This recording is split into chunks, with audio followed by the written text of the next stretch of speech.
Happy Easter! I'm James Conway. I'm the Director of English Touring Opera.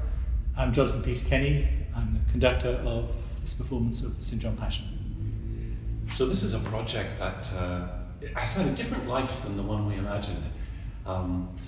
We actually started working on it more than a year ago, and our soloists and orchestra, the Old Street Band, we're going to be collaborating with choirs all around the country, about 3 choirs in each of the cities that we were going to visit, on making a staging together of the St. John Passion, which we felt was, I guess, uniquely true to the spirit of the piece, what the piece is actually about.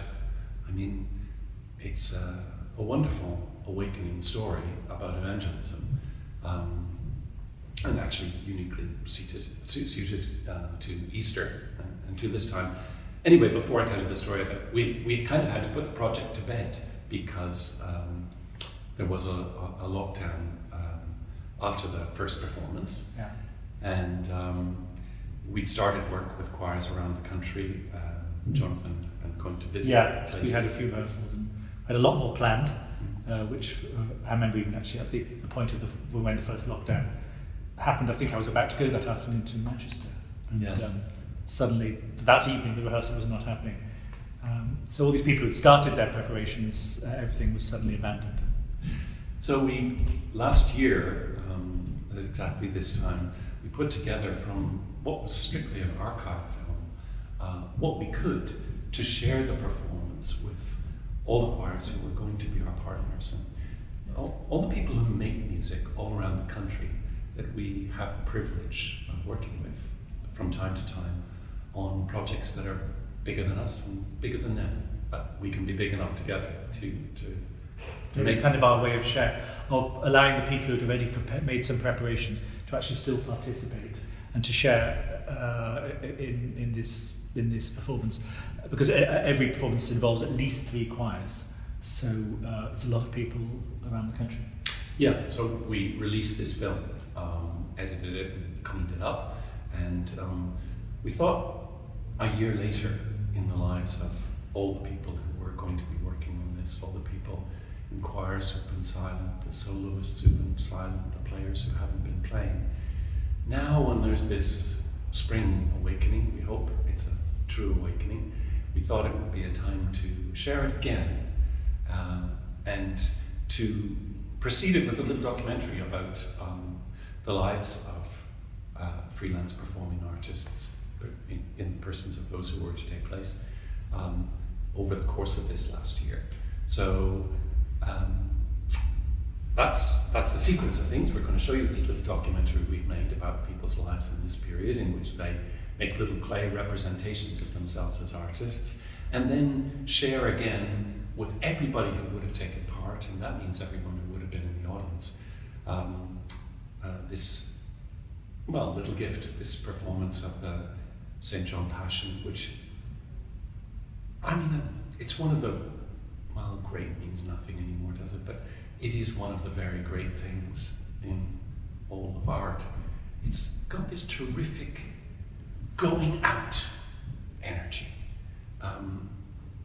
Everyone in it, the soloists, chorus, everyone has to think of their personal relationship to something they hold to be true, something they regard as a gift they hold in their center that gives them breath, and to send it out from them to other people. And that's the wonderful experience of these rather immersive performances of the St. John Passion. On the one hand immersive, on the other slightly democratized too in terms of the allocation of parts. But that the audience really participates. You know, you discover that someone sitting beside you is singing a massive, beautiful, evangelistic, utterly seductive song about themselves and their relationship to what they hold to be true. The performance, in a way, inhabits the audience. I don't think I've ever worked on anything before where, because I directed it, I was free during the shows. I could be at the back of the hall, at the church, or wherever it was held, and talk to people on the way out. I don't think I've ever done anything before where so many people said to me, I feel changed by that. I feel differently. And it wasn't just because they got angry. But they felt differently. I think some people did. There was a spirit of relaxing, and in a way, not relaxing attention, but allowing yourself to be changed, which is actually why I do this job. Because when I was a teenager, I went to a performance of spirituals at the Harlem Apollo, actually on an Easter Sunday. And Sister Charmaine Adams and her group sang, I've Been Changed. And I thought, is that possible? Can people singing make you able to change? And it's in that spirit, isn't it, that when we did it a few years ago, that we had some gospel choirs wanting to sort of capture something of that. Because I mean, the important thing is that even though on this film, it's the film of the performance in Hackney, which was in the theatre, every single performance is different. And I know you'd expect me to say that, but actually it was physically different, because sometimes we were in the round, sometimes we were with cathedrals or people on three sides, or we were in a conference hall, and so therefore actually the performers in each place had to envisage themselves different in this building and in the rehearsal on the afternoon, as well as rehearsing all the choirs in, etc. All the performers were looking around, seeing how they could use the building for that evening, because that evening would be different. Trying to find a place that they would sing an aria. Think that I'd be able to walk down here, I'd be able to sit over there, and get back in time for something else. But that sense of immersive, I mean, actually, the performers actually really went out into the audience. The audience was sort of really surrounded by people singing, by everyone joining in, by everyone's concentration, and actually it makes the audience, it kind of compels the audience, I think, to listen in a certain way. Yeah, I mean, because people are going out into the audience and one's witnessing, listening as well as singing. For me, listening is as beautiful as singing, just like it is in life. Listening is so beautiful, listening with loving attention, and so enriching. There is such a feast to be had in listening well. So it's remember we talked to the orchestra and even the performers, and actually musicians, all performers are actually very appreciative of what each other does, but quite often on stage it can look as if, I think because orchestras particularly kind of imagine they disappear if they sit still, and actually sometimes it can appear that they're not listening, or as if they're mildly bored, and we talked very much about sharing our listening and sharing your appreciation and your enjoyment of what someone and support does. Yeah, completely. Supporting through listening, because I mean, just in a very practical level, with the layout changing everywhere, there's an opportunity to break up the slight rigidity of concert format, but it's quite threatening to have somebody walk in between you all of a sudden at high speed. And players find that quite hard, actually. Yeah.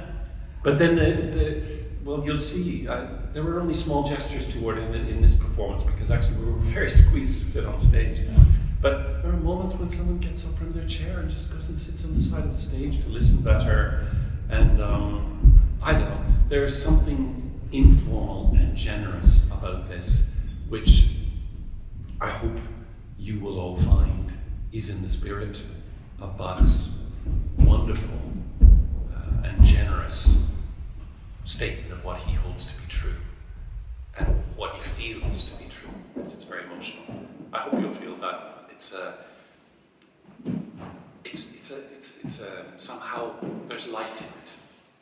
I think it might appear to be sort of eccentric sometimes the way we've chosen to do it, but I have to say I never ever have felt during our performances that it was anything other than honest and actually really true to Bach and true to Bach's intentions.